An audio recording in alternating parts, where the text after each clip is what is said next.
Welcome to The Flock at FBC. This podcast is designed to highlight the incredible members and ministries of First Baptist Harrisburg. Our goal is to grow our church relationally and make known the many ways you can serve and get connected here at FBC. Whether you're a longtime member or just getting to know us, we're so glad you're here.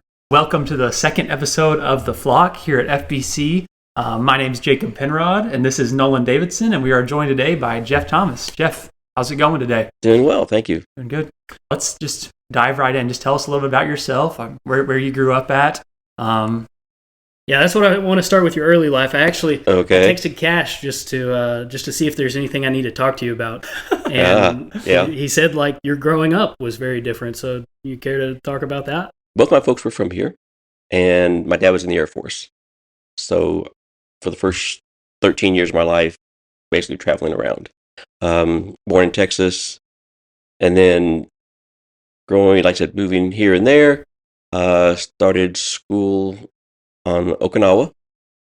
It's about a little island about 500 miles south of Japan. Lived there for about 2.5 years, and then we went to Homestead, Florida, and spent 3 years there. Then went back to Okinawa for another 2.5 years. Really? So what ages were you at those places? Let's see. Like I said, I was born in San Antonio, and about a year age, we moved up here. Mm-hmm. My dad went remote. When I was about 2 or 3, we moved down to Tampa. He was stationed down there for a couple of years. Then moved back up here when I was about 4 or 5. He went remote again, and then we went to Okinawa for 2.5 years. So I was 5 to 7, and then Florida again from 7 to 10, and then back to Okinawa again from 10 to 13, then here. Went to 8th grade through high school here, and then over at SIU went into ROTC, and then got commissioned in the Air Force. So you're like the original Karate Kid then. Did that like blow your mind when that came out in the 80s, where you just like saw the place and it's like, oh yeah, that's so cool. Yeah. Yep. That was actually my backyard one day. Are you familiar with that? That's where like Karate Kid 2 takes place. I haven't seen the Karate Kid. Yeah, it's a small island. It's like 212 miles wide, about 62 miles long, I think so. That's really interesting, though. Yeah, I had a 30-mile-an-hour speed limit on the island. Oh, what was school like over there? Were you like homeschooled in a way, or was it like on base? On base, Department of Defense schools. Yeah, had some of my school or my classes were in Quonset huts. Mm-hmm. Others just regular schools. So when you switch about halfway through the year, it's a little different because you're at one level at one place, and when you go to the new place, it's a little bit different. Mm-hmm. So it takes a little while, but you get used to moving when you're a kid with the military. So make friends fast, and you learn to, okay, that friend's gone. So, but then you keep up with people throughout your life. Is there anyone that you have kept up with from like who's your oldest friend, I guess, or some of them would be actually from when I was in the Air Force. Mm-hmm. Guys I flew with. Yeah, some of them had come back and were in my wedding, so that was special. That's such a cool thing that you can just say the people you flew with. What I don't even know what, like, I'm gonna be honest. Like, when I hear the Air Force, I just assume that it's not. I know you guys fly planes, I guess, but the people that I've known that have gone to the Air Force have not like been pilots. So were you a pilot? No, I was navigator. So I went through navigation training and went out to California in '85 and got my wings, and then progressed on to an electronic warfare officer. Then did that for like 4 more months, and we had to go through survival training after that, land survival, water survival. Then I went to Germany for my aircraft. It was a MC-130 special operations plane. So it was then in Germany for about almost 3 years, then down to Fort Walton Beach, Florida for another 4, traveling basically around the world. Been to all the continents except South America and Antarctica. So you've been to all the continents except South America and Antarctica. Yeah. Are you going to try to check those off one day? I'd like to. Oh, that's really awesome. Someday it would be neat. When's the last time that you have flown something yourself, like been the pilot? Oh, I got to have hands-on one time when I was in school. Uh-huh. They let us take a couple of flights in little Cessnas and got to play around and try to land. Really? Yeah. But that wasn't your main... He was a No, navigator. no. Yeah, Being navigator, it's like I'm just along for the ride, telling them where to go. You're like Goose to Maverick, basically. Sort of, yeah. I feel like you But in just a big plane. downplayed him a little bit. No. He was a little bit offended there. Goose is awesome. I mean, are you kidding me? Well, see, my job was to keep us from getting shot down. Yeah. Yeah. So it was an important job, I guess. So better than Goose. No. All right, I guess let's go back a little bit. So you went to California right after SIU. You graduated from SIU, decided to... What made you decide to join the Air Force?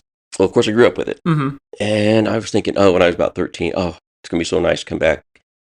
Because it was always nice here. We'd come back for 30 days at a time. We had a great time. It wasn't too long after coming back here that I realized, I don't really like being a civilian. Mm-hmm. And so it's like, okay, I'm going to go. I thought about enlisting, but my folks said, no, if you're going to go in, you're going to go in as an officer. My dad was enlisted. Okay. And so they're saying, nope, you need to go to school. So went to SIU, got my bachelor's degree in university studies, Nice. general academics, because I knew I was going to go fly. And I had a navigator scholarship, like a 3-year scholarship. So, like, okay, I'll go do that. You went out to California, correct? Yep. That's where you In did. Sacramento, So that's where you did your training. right? And then right after that, you said you went to, is that Germany next? Germany was next. Okay. Yep. That- And in Frankfurt. Frankfurt. Well, basically, it's Rhein-Main Air Base, yeah. Did you like the food there? Oh, yeah, loved it. Then, probably for about the first year or so, I was gone about 1 week a month to a Okay. different country. So I was single. Couldn't beat it. It was a great life. Let's kind of talk to that. So, like, Okay. when did you meet Alta through all of this and decide to become what your career is now? Like, let's talk about that journey a little bit. All right. So back in 92, the Air Force did a force reduction and wiped out quite a few people. I got caught up in that. So at the end of 92, they're like, okay, what am I going to do now? I had gone through some therapy on my shoulder back when I was in the Air Force. Had tweaked it a little bit with weights and stuff. So that was my introduction to physical therapy. And then had a friend that was that I met up with there in Fort Walton Beach, who was a physical therapist. And so whenever I got out, it's like, well, what do I want to do? So I decided to do a little observation, different things, trying to see, is it something I'd like to do? So I went back to school, started doing that. Then I moved over to Mobile, Alabama, and went to the University of South Alabama and applied for the physical therapy, position there, and got into school. Finished up there in 96 and then moved back up here. There was a spot open for in Harrisburg Medical Center. And so I moved up here. I didn't meet Alta until actually I'd moved back up here, been back about a year.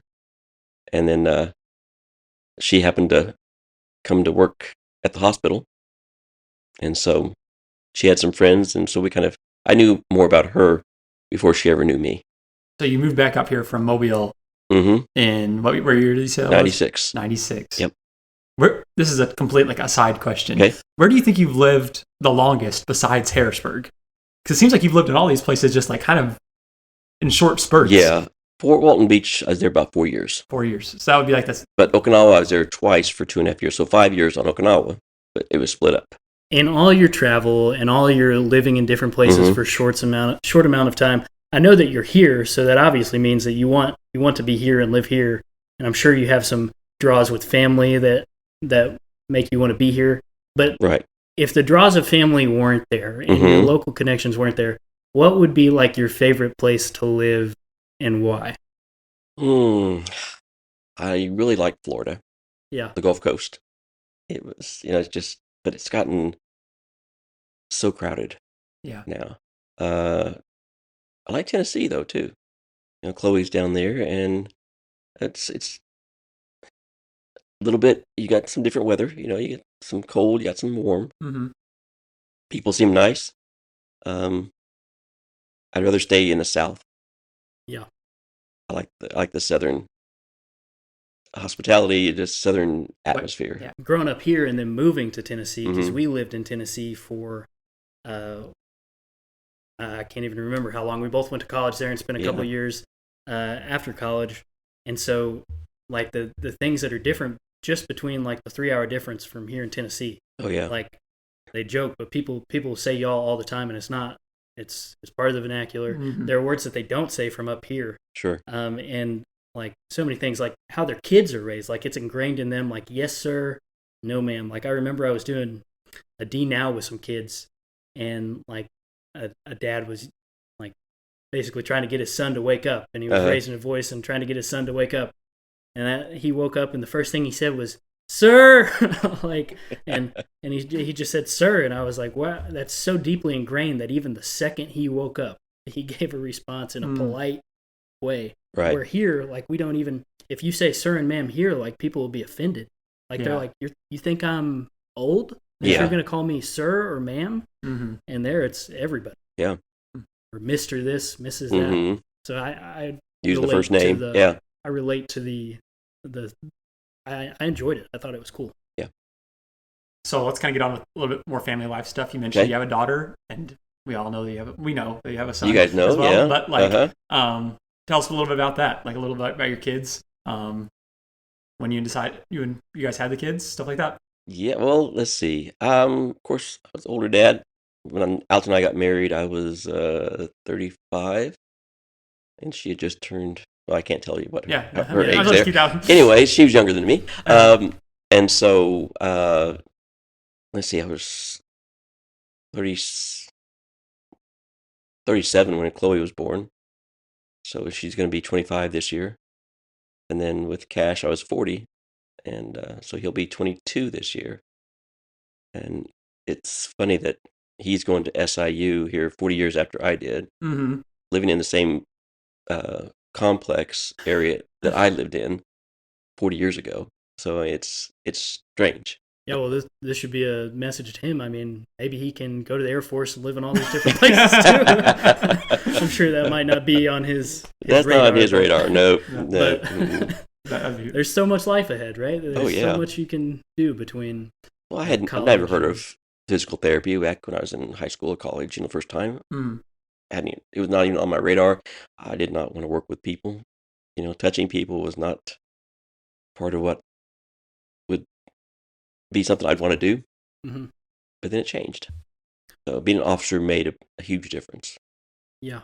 Was the transition like when you had to make that transition from like military to civilian?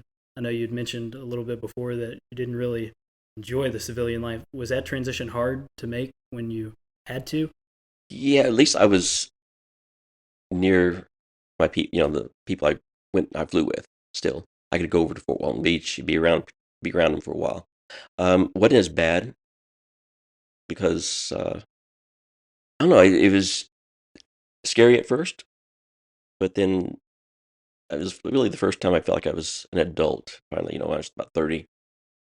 Up until then, I had it easy. Just flying here, flying there, having a good time with friends. So that was a big transition.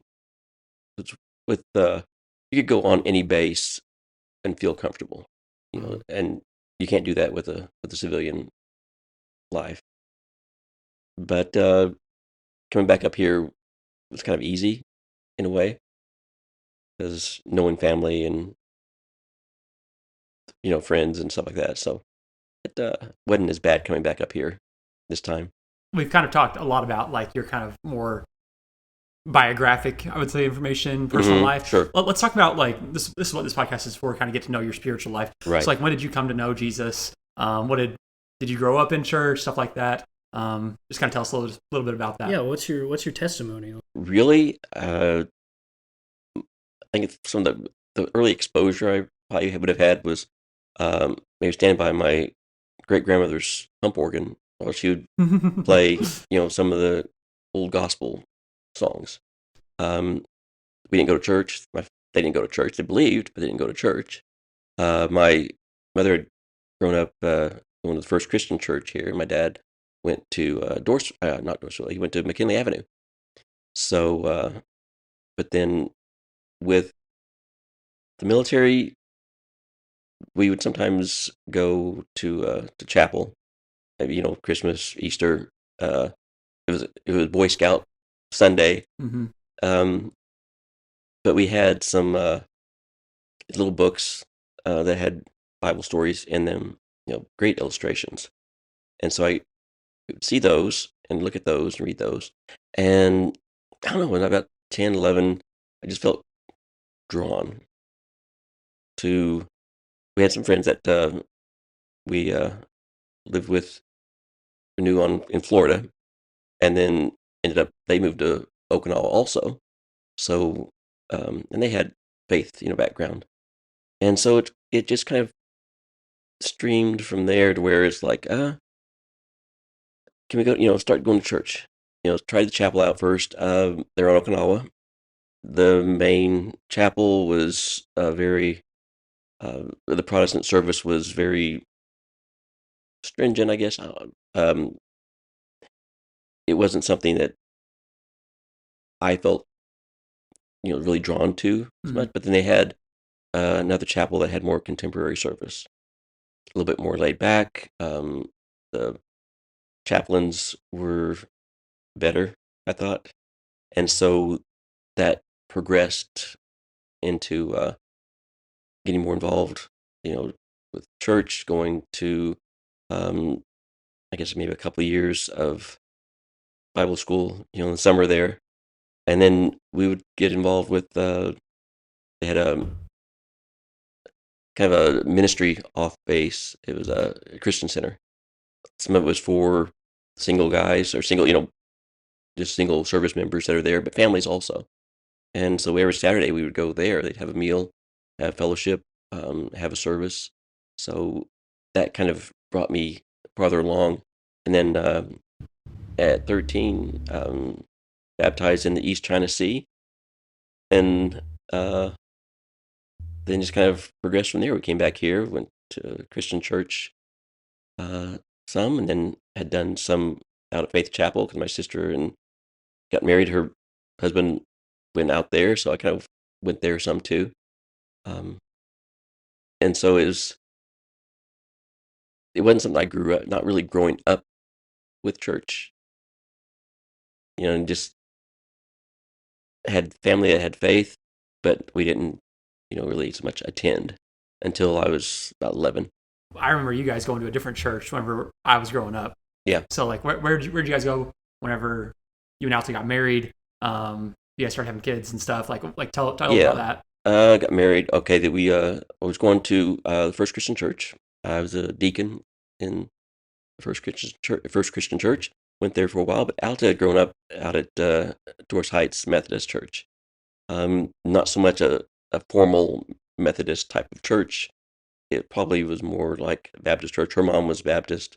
And so we switched over going out there. Pretty much it was just her family, a few others that were there. It's a very small church. And then when my niece Chelsea was getting older, it's like, well, she needs something more to get into, with youth. And so they had decided to come here to First Baptist. And so about 2011, I think it was, we ended up coming here, shut the church, the Dorse Heights church down. And so we all kind of came as family. Alta's mom and dad, her sister, all them, us, the kids, just kind of moved here en masse. And by 2012, joined the church. So you said you served as a deacon somewhere else, right? Is that Yes. what I heard? Mm-hmm. And like our podcast intro, while we're picking you and some others as guests to be on first, as we're doing our Meet the Deacons thing. Right. So when did you become a deacon here? When did you start serving as a deacon here? was ordained in 2016 here. So what you get to have a year. So 2015, start doing like a apprenticeship as a deacon. So, and then July of 2016, I became a deacon. So it's been coming up on 9 years. Yeah. Yeah. That's Hard to believe it's been that long. What does it mean to you to serve as a deacon? Of course, it goes to what the whole purpose of serving, being able to plug into people's lives, be able to help out, serve the church, serve with the church being both the people and the building, and we're serving staff and just doing whatever needs to be done to help spread the gospel. I teach class, Sunday school class or small group class. Started out, my wife or Alta and I did 6th grade, and then kind of took a few years off, and then now back up with more adults, teaching them too. So you shouldn't have told me that you taught 6th grade at one point, because next time we need a teacher downstairs, you might get pulled. You might get pulled out of left field. Talking a little bit about like what service as a deacon means like to you, but like what initially, like were you approached by someone else? Were you just like, yeah, this is the way I want to serve our church? Like, what made you decide to want to be a deacon, or how did you become? I guess that's how I would say. How did you become a deacon? Of course, being a deacon before, it helping with for the Christian church, how the church would run. You had the deacon body, you had the elders, and that's how the church, most of the decisions were made. It's just part of course, I was approached, and first time through, it's like, well, I wasn't selected, and so I figured, okay, it wasn't right at the time, a couple of years before, and so part of it goes back, I think, to my being an officer, Okay. where you serve, where you get in leadership, you do what you can. You kind of strive to improve yourself, and I want to get involved, with the church as well, just doing whatever we need to do. And so we did, serve in this committee, serve on that committee. And it's just kind of a natural progression, wanting to continue to help to serve the church. So as we kind of wrap here, last couple of questions. One thing that we did on our podcast last week was we talked about like who do you see doing good in our church right now? Just kind of like a shout out to somebody, whether that's a ministry or an individual, like who's somebody that you think like that's just really being the hands and feet of Jesus well right now. What I see, of course, all those who are serving at the doors. Yeah. It's almost like a thankless job. They're here Sunday morning, Sunday afternoon, Sunday evening, Wednesday afternoon, whenever it's open, there's somebody that's willing to serve, and they don't get the recognition. Mm-hmm. And or the ordinance committee. You don't see behind the scenes someone's getting baptized. Well, somebody's got to clean up. Somebody's got to help them get ready, or doing the Lord's Supper. It just doesn't appear. Mm-hmm. So and then of course all the Sunday school teachers. There's so many that are selfless, especially the ones who were with kids. They don't get to, be with the adults, and learn that way. Which I'm glad you guys started the class where they can come and be together and have second adults. chance Yes. small group Bible study. I think you're a part of that, right? And that's going pretty well. I'm not able to be there, but I think it's But still, it's an excellent service for those who can kind of miss out, especially if they've been teachers for a long time. I remember kind of first getting here, Don Medley, he grabbed us early on to be on his team, to serve at the doors and things like that. And things that he was always impressed me with his dedication to the Lord. then it's just so hard to pick out. Yeah. And this is not an one or exhaustive two list people. Oh, by any means. no. And a lot of times it's just the ones that are behind the scenes. Yeah. You see band members that get up there. They're there. How long do they have to go with practicing and doing things? Do they get a lot of recognition when they're there? Yeah, but there's just so many people that are just behind the scenes that get the things going. Yeah, maybe you don't want to highlight your wife while you're on here, but I think she is one of those behind the scenes people that is like getting things done that need to be done, and really thankless jobs. As a secretary, yes. Yep. I'm really proud of her stepping up for that position. It just seemed like it'd be the right time, the right thing. Lord was in that, and so, it's great that she can do that and fill in when she needs to, and I think it's helped her grow as well. So I like how you first started out with the security team and the ushers, because that's there's a little bit of responsibility there on their part to be the welcoming face at the church. Right. So I mean I think it's really just a good thing. Mm-hmm. For those guys, just get a little bit of recognition this week, and those guys and gals. I wanted to bounce back to, as we're talking about Alta's work, maybe we can go into your work and how you leverage that for the kingdom, right? Because, just tell us, you're going to be more equipped than whatever guess I take at it. So tell us a little bit about how you can leverage your work for Christ. Okay, well, being a physical therapist, and it's coming up on 29 years, I guess now, this August, and been the started out director, manager for rehab at Harrisburg Medical Center for inpatients and outpatients, at least 19 years now. Still treat patients every day, and I enjoy it.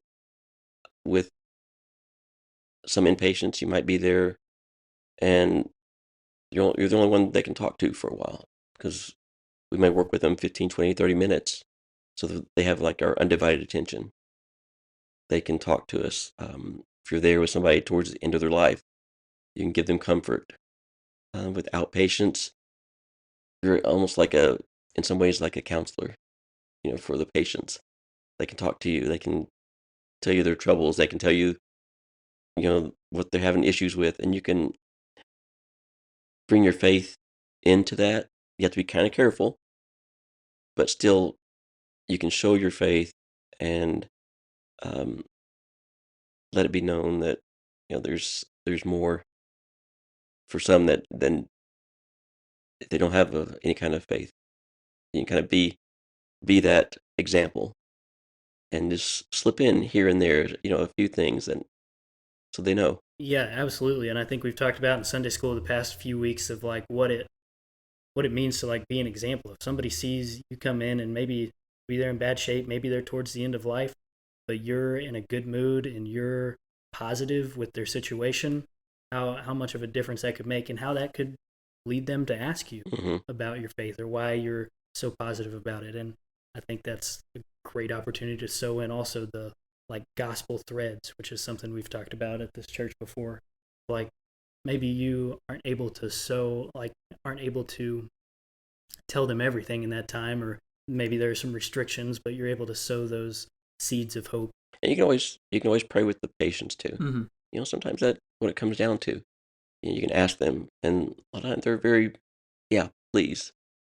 So it's always nice to be able to do something like that too. All right, so we don't want to have any free ads on this show or anything, but we're going to go ahead without bad-mouthing any restaurants. Mm-hmm. We're going to say favorite places to eat in Harrisburg.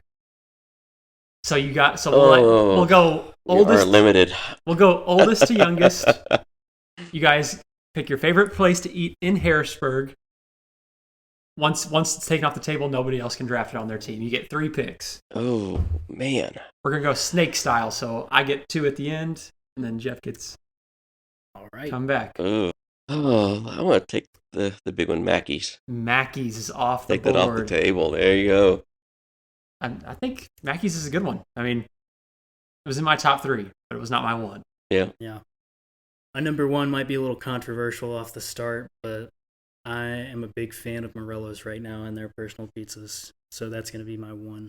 Man, I'm your aunt and your mother are going to be disappointed in you. Because Yeah. I am going to take Don Luna with my first pick. And then my second pick is going to have to be Dairy Queen, and it is off the board, Nolan. I'm sorry. This could have been great, even though we're not doing this for free advertisement. This could have been great for your family, but sadly they're off the board. Yeah, well, somebody got them. Yep. I'll go ahead and line up my next pick at Barbecue Barn. It's a I'm good take one. the barn. Another family restaurant for you. Yeah. Yeah, well, my great uncle actually kind of started that. Really? Yeah, Turner. Yeah. Wow. Huh. Yeah, so my mom worked there when she was in high school.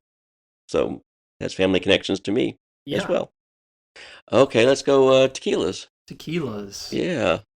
And you Then I got another one, huh? You get two here. So your first pick was Okay, first pick was Mackey's. And then second best place to eat in Harrisburg. Go tequilas. Tequilas. Okay, And third. Let's see.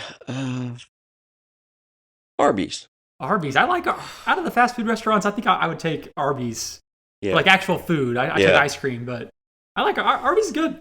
Just start because that's where I was going next. So I was gonna lay down the Arby's pick for last, but I guess I think I'll take the nation's largest KFC. That's right. The last pick. There you go. Yes, the nation's largest. I think we're still holding the title. I'm not sure. Yeah, Yeah. we are. China's got the biggest in the world, but Yeah. you have that. Tough. Yep. All right, last pick. Last one. For the best place to eat in Harrisburg, I'm going with Grandma's house. I don't care if it's my grandma, your grandma. But you just hit 4. No, I got two. I just only have Dairy Queen and I think it needs to be a. Oh, come on! It can't be no. You're Because I would telling me pick my your grandma's mom's. house is better than eating Arby's? I would have picked my mom's. At the start. Come on. I'm just saying. I said favorite place to eat in Harrisburg. You gotta pick a restaurant. But not all of us can go there and eat. I want an asterisk on mine that I wanted Grandma's house on there first. Oh, sure. Let's see here. Then I'm gonna take. I'll take Burger King. It's my last one then. BK. It's affordable. All right. I'm not gonna badmouth any restaurants here, but That was not in your top three apparently. it's not my top 3. Not my you top guys, three, you guys no. shamed my third one, so don't act like I didn't.